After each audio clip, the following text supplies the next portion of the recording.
సహోదరులు భక్సింగ్ గారి అనుభవములు, దేవుడు ఆయనకు బయలుపరిచిన మర్మములను అనుదినము పంచుకొనుట. దైవ మర్మములు. నేటి దినము డిసెంబర్ 6.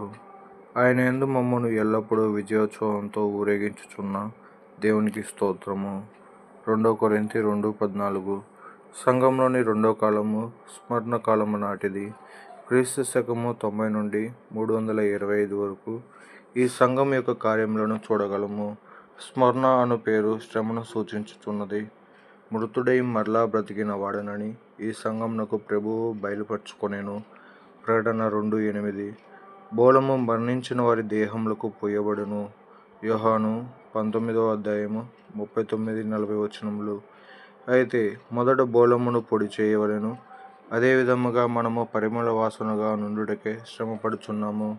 పాశ్చాత్య దేశములలోను ఈ దేశములో సహితము సిరి సంపదలు ఆత్మీయ జీవితమునకు ఆటంకములుగా నున్నవి.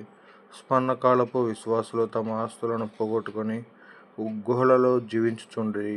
అటువంటి సమయములో సజీవుడైన క్రీస్తు 10 దినములు శ్రమ కలుగును, అయినను నమ్మకముగా నుండుమని వారికి చెప్పెను. ఈ శోధనకు నిలిచిన వారు జీవ కిరీటమును పొందెదరు. యాకోబు 1:12. ప్రభువు రాకడను ప్రేమించుచు ప్రతి శోధనను జయించువారు ఈ జీవ కిరీటమును పొందుదురు. 2 తిమోతి 4:8. కనుక ఈ రెండో సంఘములో జయించువారికి ఇవ్వబడిన వాగ్దానము, జయించువాడు రెండవ మరణము వలన ఏ హానియు చెందడు. యేసుక్రీస్తు ప్రభు మృతిని గెలిచి సజీవుడయ్యెను. ఈ క్రీస్తు ప్రభు మనతో ఉన్నాడు గనుక ఆయన సహాయము ద్వారా ప్రతి శోధనను మనము జయించగలము.